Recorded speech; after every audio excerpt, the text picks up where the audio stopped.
Channel खंडबाल classes में। तो बच्चों आज हम पढ़ रहे हैं learn well SST chapter number 9 geography का ये पार्ट है और जिसका नेम है द ट्रॉपिकल एंड सब ट्रॉपिकल रीजन्स। इस चैप्टर में हम ट्रॉपिकल रीजन्स के बारे में पढ़ेंगे और सब ट्रॉपिकल रीजन्स के बारे में पढ़ेंगे। अगर आप हमारे चैनल पे पहली बार विजिट कर रहे हो तो प्लीज़ चैनल को सब्सक्राइब करें एंड बेल आइकन को भी प्रेस करें जिससे अपकमिंग वीडियोज़ के नोटिफिकेशन आपको मिलते रहें। यहाँ पर हमने आपका एसएसटी पार्ट को कंप्लीट किया है, तो सारे वीडियोज़ का देखने के लिए आप डिस्क्रिप्शन में एक प्लेलिस्ट का लिंक है, तो आप वहाँ से देख सकते हो। चलिए स्टार्ट करते हैं द ट्रॉपिकल रीजन। तो पहले आपको सबसे पहले ये समझना है कि ट्रॉपिकल रीजन एक्चुअली में कौन सा रीजन है। ठीक है, तो देखो the tropical region is located between the latitude of Tropic of Cancer, यानी कि Tropic of Cancer and Tropic of Capricorn के बीच वाला जो पार्ट है उसे हम कहते हैं ट्रॉपिकल रीजन। या फिर हम बोल सकते हैं 23.5 नॉर्थ एंड 23.5 साउथ के बिटवीन का जो पार्ट होता है वो आपका होता है ट्रॉपिकल रीजन। ये है आपका ग्लोब जिसमें आप देख सकते हो ये आपका ट्रॉपिक ऑफ कैंसर है 23.5 पे नॉर्थ पार्ट में, और ये है आपका Tropic of Cancer Tropic of Capricorn जो कि 23 साउथ पार्ट में है। और ये जो आपका रीजन है इनके बिटवीन वाला ये पूरा पार्ट जो होता है आपका इसको बोलते हैं हम ट्रॉपिकल जोन या ट्रॉपिकल रीजन। ठीक है, इसमें आपका इक्वेटर जो होता है यानी कि मिडिल में इक्वेटर है, 0 डिग्री जो लाइन है इसे इक्वेटर कहते हैं, तो वो भी इसमें होता है। वर्ल्ड मैप की बात करें तो ये जो पार्ट है जिसको मैंने थोड़ा रेड डार्क कर रखा है, तो ये आपका जो है ट्रॉपिकल पार्ट है। और इस ट्रॉपिकल पार्ट में जितनी भी कंट्रीज़ हैं तो आप देख सकते हो ये कंट्रीज इस ट्रॉपिकल पार्ट में शामिल होती है। इसमें अगर हम हमारे इंडिया की बात करें तो हमारे इंडिया जो है उसका हाफ पार्ट यहाँ पर शामिल होता है ट्रॉपिकल रीजन में। तो इसमें जो इक्वेटर लाइन होती है 0 डिग्री वो सेंटर से पास होती है। Therefore we can say that tropical region has more or less A hot climate, यानी कि ट्रॉपिकल जो रीजन है उसमें ज़्यादा हॉट और कम हॉट दोनों ही टाइप का क्लाइमेट होता है। In this zone lies the Amazon river basin and coast of Guiana in South America. मतलब इस रीजन में अमेजन बेसिन जो है वो भी आता है और कोस्ट ऑफ गुआना भी इसमें आता है। ठीक है, साउथ अमेरिका का। एंड जायरे बेसिन वो भी इसमें आता है और अफ्रीका कोस्ट भी इसमें आता है, मलेशिया भी इसी में आता है। And new Guyana and south Philippines भी इसी जो ट्रॉपिकल रीजन है उसका पार्ट है। तो यहाँ पर हम सबसे पहले पढ़ रहे हैं अमेजन बेसिन को। ठीक है, हम यहाँ पर अमेजन जो बेसिन है उसकी लोकेशन, उसकी फिजियोग्राफी एंड उसके क्लाइमेट को पढ़ेंगे। जैसा कि आप डायग्राम में देख रहे हो ये आपका अमेजन बेसिन है जिसमें आपके साउथ अमेरिका, ब्राज़ील, अर्जेंटीना, ठीक है, एंड उरुग्वे ये कुछ कंट्रीज़ हैं, कोलंबिया। ठीक है, तो ये कंट्रीज इसमें इंक्लूड होती है यानी कि आती है।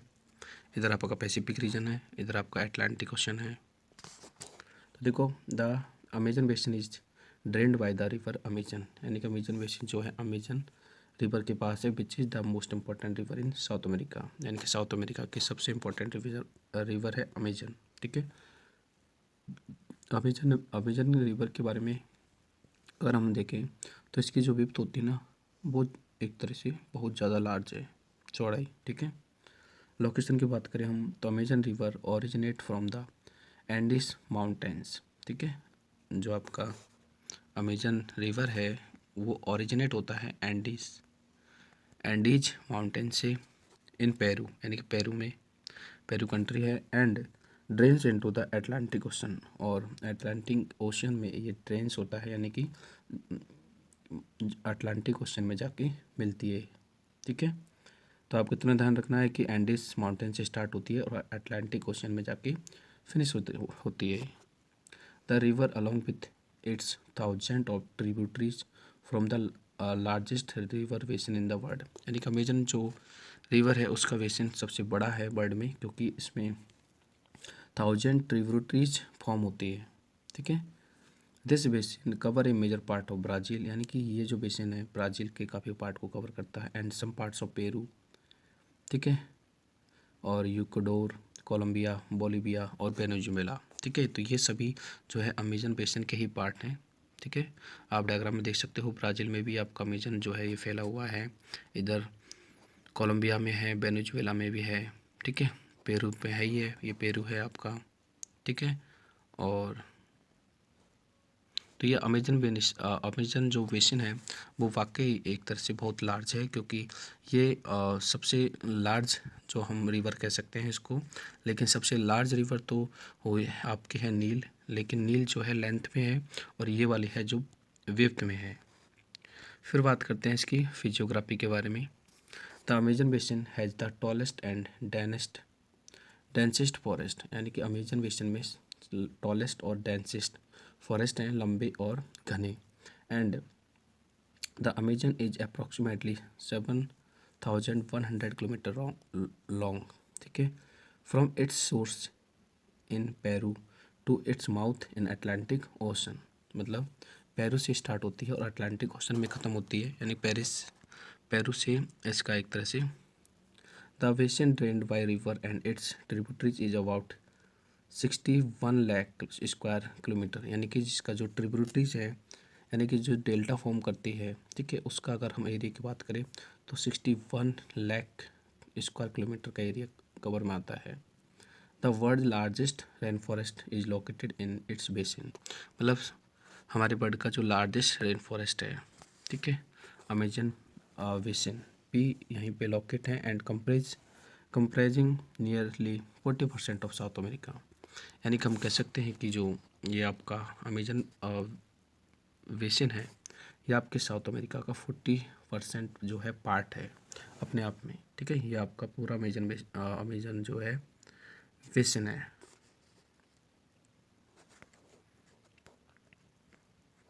आगे देखते हैं यहाँ के क्लाइमेट के बारे में।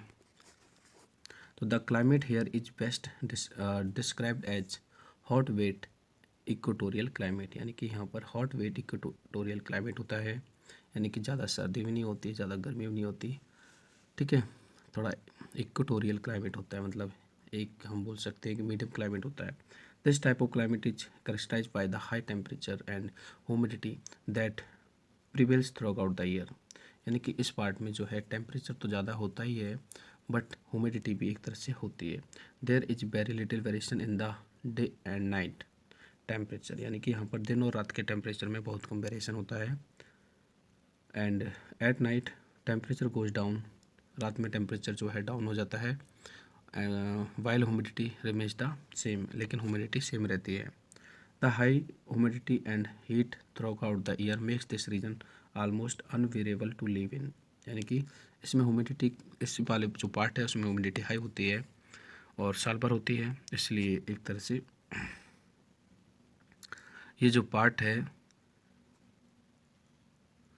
ठीक है, वो रहने के लिए इतने ज़्यादा सूटेबल नहीं होते हैं, क्योंकि ह्यूमिडिटी ज़्यादा होती है। So this climate is ideal for the dense growth of vegetations, यानी कि ये जो क्लाइमेट है एक तरह से वेजिटेशंस की ग्रोथ के लिए बहुत ज़्यादा आइडियल है, और यहाँ पर काफ़ी सारी वेजिटेशंस है। ठीक है, क्योंकि दुनिया के जो सबसे बड़े बड़े डेंस फॉरेस्ट हैं वो इसी एक तरह से ट्रॉपिकल पार्ट में है।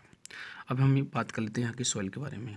तो soil of Amazon is called Amazonian dark earth, मतलब यहाँ की सॉइल को अमेजोनियन डार्क अर्थ कहते हैं, एंड इंडियन ब्लैक अर्थ भी हम इसको कहते हैं। This is so because it contains high charcoal as the plants accumulated large amount of biomass, यानी कि यहाँ पर चारकोल की क्वांटिटी ज़्यादा है, सो प्लांट्स जो होते हैं ज़्यादा बायोमास को एक तरह से एक्यूमुलेट करते हैं। Since the top soil is washed away by the heavy downpour, the soil here is not fertile for cultivation of the crops, यानी कि यहाँ की जो सॉइल होती है वो ऑलरेडी जो इनका फर्टाइल पार्ट है वो बॉस्ट हो जाता है। ठीक है, और कल्टिवेशन के लिए, क्रॉप्स कल्टिवेशन के लिए परफेक्ट नहीं होती हैं। अब बात कर लेते हैं इस पार्ट के फ्लोरा और फोना के बारे में, यानी कि एनिमल्स और प्लांट्स किंगडम के बारे में। ठीक है, क्योंकि फ्लोरा को हम कहते हैं प्लांट्स किंगडम और फूना को कहते हैं एनिमल्स किंगडम। ठीक है, तो आल्सो कॉल्ड अमेजोनिया, यानी कि यहाँ के जो फ्लोरा और फूना है उनको भी अमेजोनिया कहते हैं। It is the world largest vegetation zone characterise by the dense vegetation, यानी कि इस रीजन को, इस पार्ट को लार्ज वेजिटेशन जोन कहा जाता है क्योंकि यहाँ पर बहुत ही ज़्यादा घने फॉरेस्ट भी हैं और वेजिटेशंस भी हैं।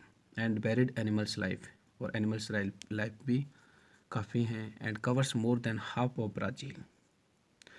It is today a climatically sensitive region. Tropical rain forest grow near the equator, यानी कि ट्रॉपिकल जो रेन फॉरेस्ट हैं वो इक्वेटर के नियर ही ग्रो होते हैं। These rain forest are the richest in terms of plants and animals life. मतलब यहाँ पर जो रेन फॉरेस्ट हैं वो रिचेस्ट होते हैं। The rain forest trees are characterized by a layering arrangement as per their height, like storage of the skyscrapers called canopy, यानी कि यहाँ पे जो रेन फॉरेस्ट है उनको उनकी हाइट के अकॉर्डिंग एक तरह से अरेंज किया जाता है। ठीक है, जैसे किसी बिल्डिंग में हाइट होती है ना, स्टोरेज ऑफ स्काई क्रीपर्स, यानी कि गगनचुंबी इमारत जो होती है बिल्डिंग्स, जैसे 50-50 मंजिल की बिल्डिंग्स होती हैं। ठीक है, इस प्रकार से। और यहाँ के जो फॉरेस्ट होते हैं ना, उनके अपर पार्ट को हम बोलते हैं कैनोपी। ठीक है, जिनसे कि पूरा जंगल ढका रहता है। Different type of animal live in the each layer, और यहाँ पर अलग अलग लेयर में अलग अलग टाइप के एनिमल्स होते हैं। जैसे अर्थ सरफेस पर अलग एनिमल्स होते हैं, फिर ग्राउंड लेवल पर अलग होते हैं। जैसे क्योंकि ग्राउंड लेवल जो होता है ऑलमोस्टली डार्क होता है। डार्क होने का मतलब है कि इतने घने जंगल होते हैं कि जो सनलाइट है वो ग्राउंड फ्लोर तक नहीं पहुंच पाती, और ये ट्रू है, बिल्कुल सत्य बात है ये। ठीक है, vegetations in square because light does not reach the ground, यानी कि लाइट ग्राउंड पर रीच ही नहीं होती है। सो यहाँ पर वेजिटेशंस एक तरह से बहुत कम है, ज़्यादा नहीं कम होती है नीचे ग्राउंड फ्लोर पर। The ground remains dark, damp and unhygienic, यहाँ का ग्राउंड जो होता है डार्क तो होता ही है क्योंकि अंधेरा ही होता है, वहाँ पर लाइट नहीं पहुँचती तो, और अनहाइजीनिक होता है। Thus there are less terrestrial animals in Amazon basin, इसलिए अमेजन जो बेसिन है उस पर टेरेस्ट्राइल एनिमल्स बहुत कम होते हैं। टेरेस्ट्राइल एनिमल्स का मतलब है ज़मीन पर रहने वाले एनिमल्स जो होते हैं वो बहुत कम होते हैं। The flora and fauna in the rain forest include various epiphytic plants like, जैसे ऑर्चिड है, ठीक है, ब्रोमिलिडिस है, एंड टॉल बल्कि हार्डवुड ट्रीज लाइक महोगनी है, एबोनी है और आयरनवुड है। ठीक है, ये जो प्लांट्स हैं ना, इनकी जो वुड होती है वो बहुत ही ज़्यादा हार्ड होती है, महोगनी, एबोनी और आयरनवुड। ठीक है, तो इसलिए ऐसे प्लांट्स जो होते हैं इस पार्ट में देखने को मिलते हैं। इन्फो पीपल्स में हम देखते हैं the Amazon rain forest is so large, Amazon जो रेन फॉरेस्ट है वो बहुत ही लार्ज है। That is considerable important role of climate of the entire planet, यानी कि हमारा जो अर्थ प्लेनेट है ये एक तरह से पूरे क्लाइमेट को कंट्रोल करता है, क्योंकि ये वाकई बहुत बड़ा है। As the Amazon rain forest shrinks the lungs of planet Earth also shrinks, मतलब अगर अमेजन जो रेन फॉरेस्ट है अगर ये डाउन पड़ता है तो समझो हमारे अर्थ का लंग्स भी एक तरह से डाउन पड़ जाता है। Because of this availability of this rain forest to reduce atmospheric pollution and add oxygen to air, मतलब ये एक तरह से हमारे एटमॉस्फेयर में पॉल्यूशन लेवल को कम करके उसमें ऑक्सीजन को ऐड करता है, क्योंकि ये जो फॉरेस्ट है ये वाकई बहुत ज़्यादा डेंस है और यहाँ पर बहुत ज़्यादा वेजिटेशंस है। अब हम बात कर रहे थे कि ग्राउंड लेवल पर बहुत ही कम वेजिटेशंस होती है। There are numerous creepers and climbers like lianas है, ठीक है, लियानांस, ये क्रीपर्स और क्लाइंबर्स होते हैं। क्रीपर्स मतलब जो ज़मीन पर मतलब एक तरह से लेट के, और जो प्लांट्स उगते हैं ना जो ज़मीन पर फैले रहते हैं उनको बोलते हैं क्रीपर्स, और जो किसी सपोर्ट के जो है एक तरह से क्लाइंब करते हैं वो प्लांट्स क्लाइंबर्स होते हैं। तो उन्हीं में है एक लियान्स एनिमल्स लाइक जागुर है, बर्ड्स लाइक टाउकुन्स है। अगर हम बात करें एनिमल्स की तो जागुर है, बर्ड्स में टाउकुन है, ठीक है, टाउकुन, हुज स्नैक लाइक एनाकोंडा वगैरह, एंड बोआ, ये जो स्नैक की वेराइटीज़ हैं जो कि यहाँ पर ज़्यादा देखने को मिलती है। Beside thousand of species of birds, ठीक है, बर्ड्स है, रेप्टाइल्स है, इंसेक्ट्स है, इनकी काफ़ी thousand of species Amazon rain forest में देखने को मिलती है। इट इज़ दस one of the earth richest biomass. Biomass का मतलब है एक large community of flora and fauna, यानी कि अमेजन में फ्लोरा और फोना की एक लार्ज कम्युनिटी है, ठीक है। और होगी भी ना क्यों, क्योंकि ये वर्ल्ड का सबसे लार्जेस्ट रेन फॉरेस्ट बेसिन है, ठीक है। यहाँ पर एक फ़ोटो दिखाई गई है अमेजन ट्राइब्स की, कि अमेजन बेसिन में जो ट्राइब्स रहती हैं उन लोगों की। अब बात कर लेते हैं लाइफ ऑफ पीपल, कि यहाँ के लोगों की लाइफ कैसी होती है जो लोग अमेजन बेसिन में रहते हैं। तो देखो, in the forest region tribals people still engage in food gathering and hunting, मतलब ट्राइबल्स लोग भी रहते हैं यहाँ पर जो कि हंटिंग करते हैं और फूड इकट्ठा करते हैं, गैदर करते हैं। The people in Amazon basin widely practised subsistence and shifting agriculture, यानी कि यहाँ के लोग जो है शिफ्टिंग एग्रीकल्चर को ज़्यादा ही एक तरह से प्रैक्टिस करते हैं, मतलब यूज करते हैं, and still depend on forest product, और टोटली फॉरेस्ट प्रोडक्ट पर ही डिपेंडेड होते हैं। In subsistence agriculture farmers produce very little amount of yam, cassavas and sweet potatoes, मतलब ये इनकी खेती करते हैं। The Amazonian Indians are the original shelter of this region, यानी कि अमेजियन इंडियंस जो है यहाँ के ओरिजिनल शेल्टर हैं, जो कि रहने वाले हैं। And they eat first product as well as the meat of animals, they hunt and also fish, यानी कि जो एनिमल ये हंट करते हैं ये उसके मीट को ईट करते हैं, और फिश वगैरह भी ये जो है एक तरह से यूज करते हैं। अगर हम बात करते हैं डेंसिटी की, तो density of population is less than 1% पर स्क्वायर किलोमीटर, यानी कि यहाँ की जो डेंसिटी है, मतलब लोगों का डेंसिटी है, रहने का जो एरिया है, पॉपुलेशन डेंसिटी वो बहुत ही कम है, मतलब 1% 1 स्क्वायर किलोमीटर के एरिया में एक लोगों के हिसाब से डेंसिटी है, ठीक है। क्योंकि वहाँ पर लोग बहुत ही कम होते हैं तो डेंसिटी तो कम होगी ना। हमारे यहाँ पर तो एक 1 किलोमीटर 1 किलोमीटर पर स्क्वायर में यहाँ पर तो कम से कम 200-300 लोग रहते हैं। अपने यहाँ पे तो 500 भी हो सकते हैं, बट वहाँ पर only 1। Most of the forest dwellers live in huts made of wood with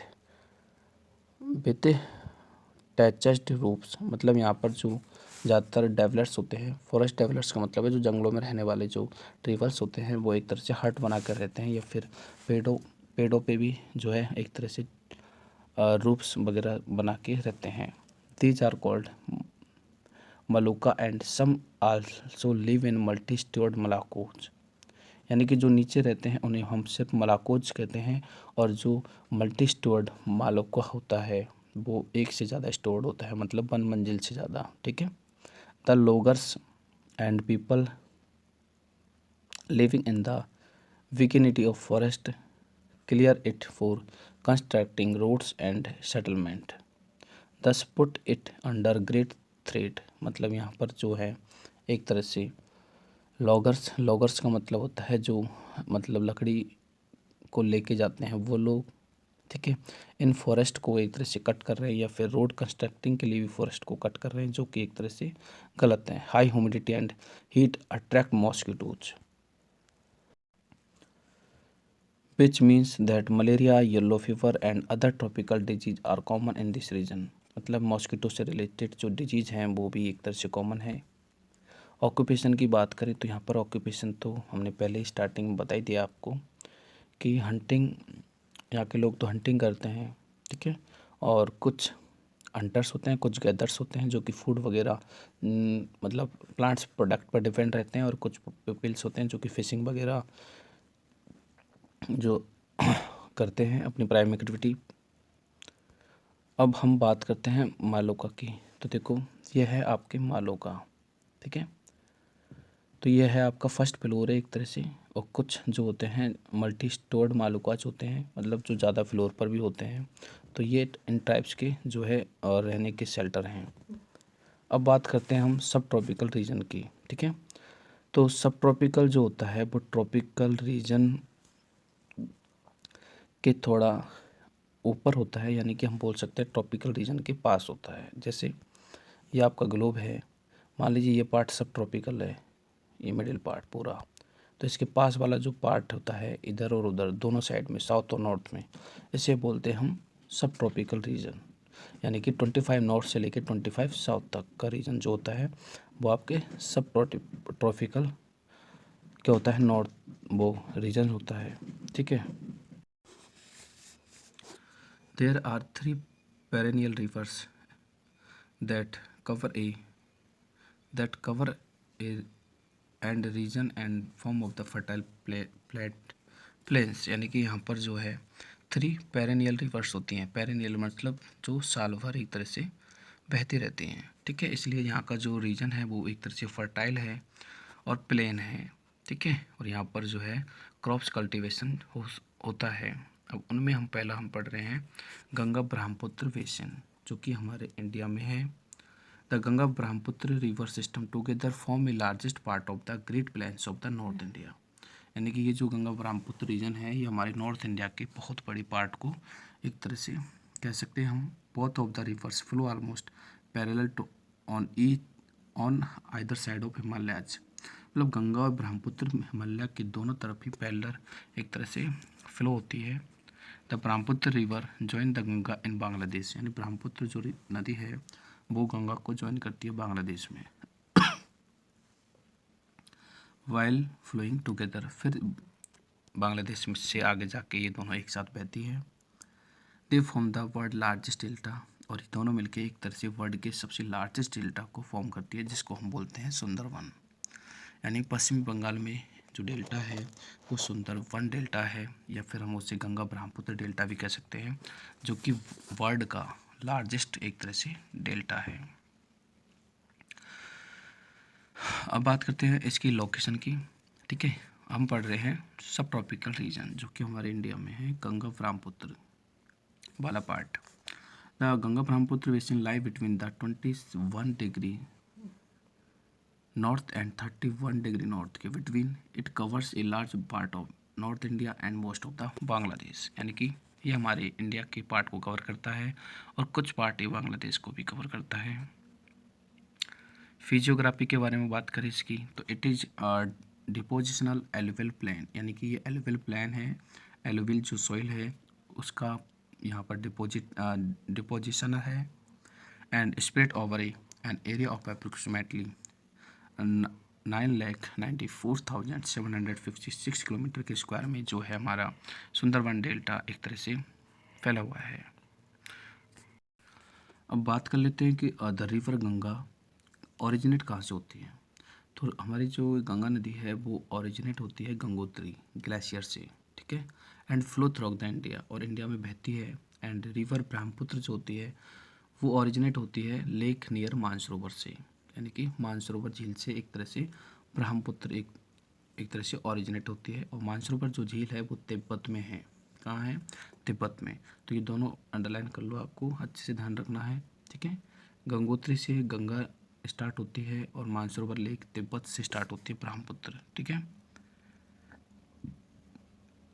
और ये दोनों ही नदियाँ जो होती है टूवार्ड्स ईस्ट, मतलब ईस्ट की तरफ फ्लो होती है, ठीक है।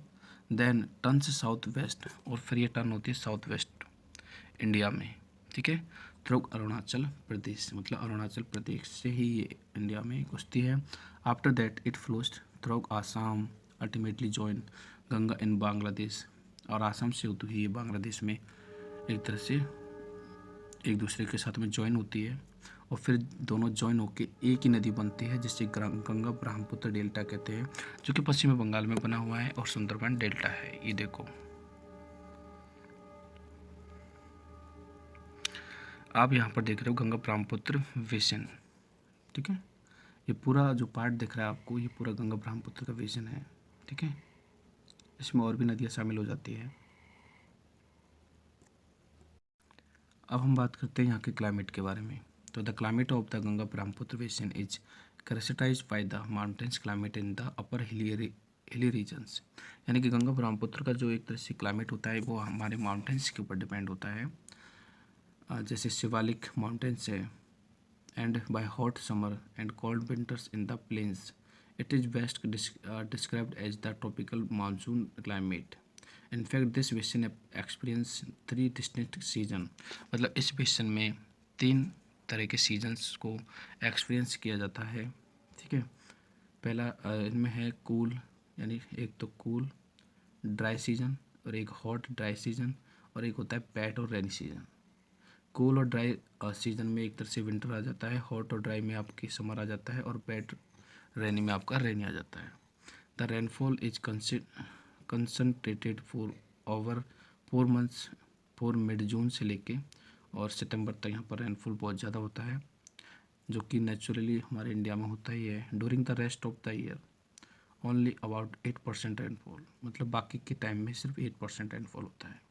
Winter snowfall is the experienced in Shivaliks, और शिवालिक की पहाड़ियों में विंटर स्नोफॉल भी होता है, मतलब सर्दियों में स्नोफॉल भी होता है।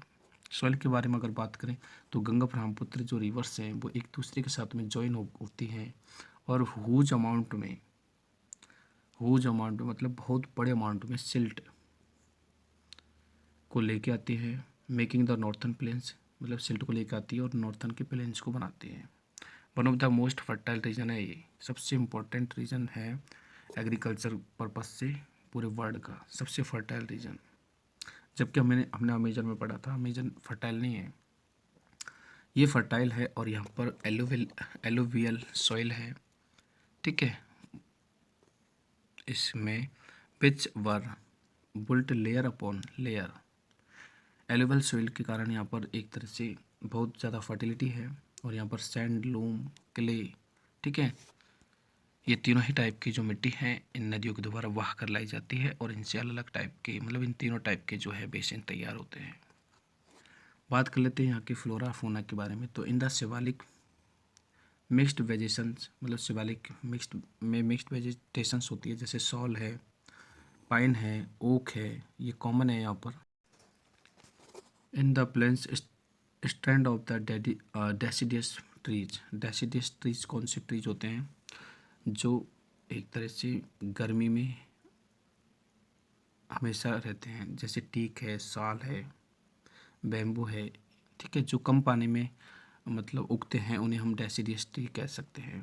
ठीक है, famous wild life sanctuaries for part have elephants, tigers हैं, लियोपार्ड्स हैं, डियर्स हैं, लंगूर्स हैं एंड मंकीज हैं। ये सारी जो है एक तरह से वैराइटीज एनिमल्स की यहाँ पर देखने को मिलती है। In the mouth of rivers along the Bay of Bengal are the UNESCO protected wetlands of the Sundarban. मतलब यूनेस्को ने सुंदरबन के जो वेटलैंड्स हैं उनको प्रोटेक्ट किया है। These are mangroves. ठीक है, यहाँ पर यानी सुंदरबन जो डेल्टा है उनमें सबसे ज़्यादा जो वेजिटेशंस होती हैं वो मैंग्रोव्स फॉरेस्ट की होती हैं। ठीक है, मैंग्रोव्स फॉरेस्ट क्या होते हैं? मैंग्रोव फॉरेस्ट ऐसे पेड़ होते हैं जो कि दलदली भूमि में उगते हैं। ठीक है, which are the under great pressure and due to population of the growth, यानी कि यहाँ पर इनकी ग्रोथ जो है बहुत ही ज़्यादा है। The royal Bengal tiger, Sundarban में royal Bengal tiger of the Sundarban is famous world wide for the gorgeous stripes, मतलब उसकी बॉडी पे गॉर्जियस स्ट्रिप्स होती हैं, huge size and bright yellow colour होता है उसका बंगाल टाइगर का, तो ये भी बहुत ज़्यादा फेमस है।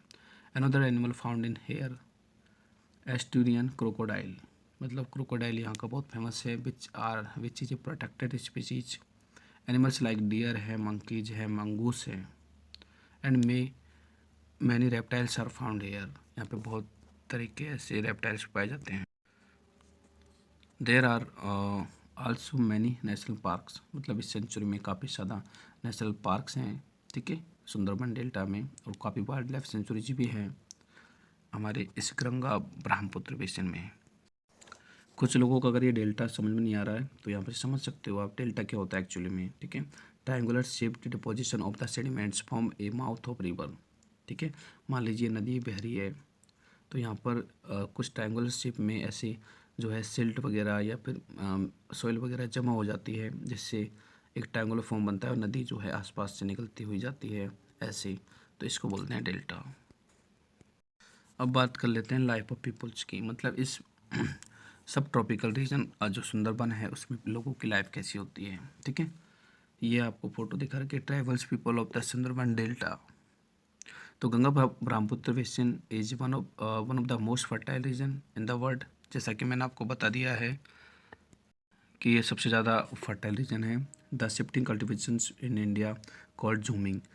इंडिया में शिफ्टिंग कल्टिवेशंस को झूमिंग कहते हैं, तो वो भी यहाँ के लोग करते हैं। It practised in some northern eastern states and hilly slopes. तो इंडिया के जितने भी हिली स्लोप्स वाले स्टेट्स हैं तो उनमें ये प्रैक्टिस्ड है, मतलब ये की जाती है कौन, jhuming. What farmers in the Ganga Brahmaputra basin commonly practised intensive agriculture. लेकिन गंगा ब्रह्मपुत्र के फार्मर्स इंटेंसिव एग्रीकल्चर को करते हैं। Many farmers now use tractors and other modern equipments. ठीक है, due to the many favourable factors Ganga Brahmaputra basin is highly industrialise. मतलब यहाँ पर काफ़ी फेवरेबल फैक्टर्स हैं जिनके कारण इस बेसिन को एक तरह से इंडस्ट्रियलाइज किया गया है। मतलब यहाँ पर काफ़ी इंडस्ट्रीज वगैरह लगाई गई है। सिटीज़ जैसे लाइक दिल्ली, लखनऊ और सिटीज़ में इंडस्ट्रीज होती है, इसी हिसाब से यहाँ पर भी इंडस्ट्रीज लगाई जाती हैं। ऑक्यूपेशन की बात करें तो apart from agriculture tourism is also becoming a popular source of income. यानी कि एग्रीकल्चर तो है ही है, साथ में टूरिज्म भी एक तरह से यहाँ पर इनकम का बहुत बड़ा सोर्स है। Thousand of tourist and pilgrims visit their historic cities. मतलब काफ़ी लोग यहाँ पर आते हैं every year. In the cities and towns people engage in variety of the occupations including both industries and service sector. मतलब सिटीज़ और टाउन्स की तरह लोगों को भी यहाँ पर इंगेज है इंडस्ट्रीज और सर्विस सेक्टर की पॉलिसीज में, एक तरह से सर्विसेज में। The educational and training institution set up in this region. यहाँ पर एजुकेशनल और ट्रेनिंग इंस्टीट्यूशन का भी सेटअप हुआ है। And best available in India. Development activities are causing similar damage to ecology of rivers Ganga and Yamuna in the Ganga Brahmaputra plains. The population density in the Ganga Brahmaputra basin is one of the highest in the world. अब ध्यान देना, हमने अभी Amazon basin में पढ़ा है कि वहाँ की जो पॉपुलेशन डेंसिटी है वो बहुत ही कम है, ओनली 1 किलोमीटर पर स्क्वायर में 1 पर्सन। बट यहाँ की गंगा ब्रह्मपुत्र की जो पॉपुलेशन है वो बहुत ही ज़्यादा हाईएस्ट है। The flat plains also have very high density. क्योंकि गंगा ब्रह्मपुत्र जो बेसिन है ना वो फ्लैट है, प्लेन है, और कुछ पार्ट हिली एरियाज का भी है। लेकिन जो फ्लैट प्लेन्स हैं उनकी डेंसिटी ज़्यादा है क्योंकि वहाँ पर रोड है, रेल है, सब ट्रांसपोर्ट अवेलेबल है, कैनल नेटवर्क भी है। And few dams and barrage have been built to overcome the hazard of flood से। मतलब फ्लड के खतरे से बचने के लिए यहाँ पर कुछ डैम्स वगैरह भी बनाए। There are many hill stations near this region. मतलब इस रीजन के पास काफ़ी ज़्यादा जो है हिल स्टेशंस है, जैसे शिमला है, दार्जिलिंग है, नैनीताल है, मसूरी है। ठीक है, wildlife parks and sanctuaries are usually located in sub Himalayan foothills also attract. मतलब यहाँ पर जो वाइल्ड लाइफ सेंचुरी है, पार्क्स है, वो भी एक तरह से हैं और ये भी एक तरह से लोगों को अट्रैक्ट करते हैं। And the large number of the tourist from across the globe. यानी कि हमारे पूरे बर्ड्स से यहाँ पर काफ़ी जो है टूरिज्म एक तरह से अट्रैक्ट होता है। And the pollution of the some major rivers is also destroying many varieties of fish. मतलब यहाँ पर जो है पॉल्यूशन लेवल भी एक तरह से ज़्यादा है, और आप देख ही रहे हो कि हमारे गंगा रिवर्स हैं, यमुना रिवर्स हैं, उनमें जो है पॉल्यूशन लेवल बढ़ रहा है। इससे काफ़ी फिशेज़ की वैरायटी को नुकसान हो रहा है और काफ़ी फ्लोरा फौना को भी नुकसान हो रहा है। फॉर एग्जांपल अगर हम बात करें तो गंगैटिक जो डॉल्फिन्स है is now on the endangered list. यानी कि गंगैटिक जो डॉल्फिन्स है उसको एंडेंजर्ड स्पीसीज में काउंट किया जाता है, क्योंकि उनका जो नंबर्स है वो डिक्रीज हो रहा है, मतलब कम हो रहा है। अब बात करते हैं अमेजन और गंगा ब्रह्मपुत्र बेसिन के सिमिलरिटीज़ के बारे में और कुछ डिफरेंसेस के बारे में। तो पहली बात तो हम इनमें सिमिलरिटीज़ देखते हैं कि गंगा और अमेजन, इनमें सिमिलरिटीज़ क्या हैं। तो पहला पॉइंट है both are distinct climate region, दोनों के जो क्लाइमेट रीजन है वो दोनों के अलग अलग हैं। सेकंड है people live on bank of the river, दोनों के ही पास जो लोग हैं रिवर बैंक एंड ट्रिब्यूटरीज के आसपास रहते हैं। थर्ड पॉइंट है different types of agriculture are practised by the people of both region, मतलब यहाँ दोनों रीजन्स के जो लोग हैं वो अलग अलग एग्रीकल्चर को प्रैक्टिस करते हैं। जैसे हिली एरियाज में हमारे इंडिया में झूमिंग होती है तो वहाँ पर भी एक तरह से शिफ्टिंग कल्टीवेशन होता है। Soil are characterised by the accumulation of silt in both regions, मतलब यहाँ पर जो सोइल है वो एक तरह से करेक्टराइज्ड की जाती है वहाँ के सिल्ट एक्यूमुलेशन के कारण, मतलब जैसी सिल्ट एक्यूमुलेटेड होगी वैसी तो सोइल होगी। ठीक है, तो ये तो होगी कुछ सिमिलरिटीज़ दोनों में। अब हम देखते हैं डिफरेंसेस, दोनों में डिफरेंसेस क्या है। तो पहली बात तो Amazon is inhabited by the tribal people but Gangetic Brahmaputra basin is inhabited by the people of different civilisation. देखो अमेजन में सिर्फ ट्राइबल पीपल्स रहते हैं, जबकि गंगा ब्रह्मपुत्र जो रीजन है इसमें अलग अलग सिविलाइजेशन के लोग भी रहते हैं। ये तो डिफरेंस है। सेकंड डिफरेंस क्या है, people of Amazon live in extremely hot and wet climate but people of Ganga Brahmaputra live in subtropical climate reason. ये भी डिफरेंस है कि अमेजन में तो सिर्फ हॉट और वेट क्लाइमेट में रहते हैं, यानी ट्रॉपिकल वो रीजन का पार्ट था, ये सब ट्रॉपिकल रीजन का पार्ट है। थर्ड डिफरेंसेज अगर बात करें तो people of Amazon practised primitive life style, मतलब वहाँ के लोग प्रिमिटिव यानी पुरानी जो है लाइफ स्टाइल को जीते हैं, बट हमारे यहाँ पर गंगा ब्रह्मपुत्र बेसिन में मॉडर्न लाइफ स्टाइल को भी लोग जीते हैं यहाँ के लोग। एंड फोर्थ यहाँ पर डिफरेंस ये है कि अमेजन बेसिन जो होता है वहाँ क्लाइमेटिकली वेरी सेंसिटिव एंड वहाँ का क्लाइमेट बहुत सेंसिटिव होता है, क्योंकि वहाँ पर तो सनलाइट भी ज़मीन तक नहीं पहुँचती, नीचे जो लैंड सरफेस होता है वो तो पूरा डार्क होता है। ठीक है, लेकिन गंगा ब्रह्मपुत्र में ऐसा नहीं होता है, यहाँ का जो क्लाइमेट है वो बहुत ही सेंसिटिव होता है। आगे हम देखते हैं कुछ माइलस्टोन्स, जैसे soil of Amazon is called Indian black earth, तो बिल्कुल सही है। The people in Amazon basin widely practise plantation agriculture, तो ये फॉल्स है। The royal Bengal tiger of the Sundarban is quite renowned wild wide, ये भी सही है। Ganga Brahmaputra basin is highly industrialise, ये भी सही है। तो बच्चों ये जो आपका चैप्टर है वो यहाँ पर कंप्लीट होता है। अब हम इसके जो क्वेश्चन आंसर हैं इनको हम नेक्स्ट वीडियो में कंप्लीट करेंगे, उसका लिंक आपको इस वीडियो के डिस्क्रिप्शन में मिल जाएगा। तब तक के लिए जय हिंद जय भारत। और अगर आपने हमारे चैनल को अभी तक सब्सक्राइब नहीं किया है तो प्लीज़ चैनल को सब्सक्राइब करें और अपने दोस्तों के साथ में यानी कि अपने क्लासमेट्स के साथ में इस वीडियो को ज़रूर शेयर करें। ये मेरी आपसे हम्बल रिक्वेस्ट है। थैंक यू, मिलते हैं नेक्स्ट वीडियो में। Bye, take care.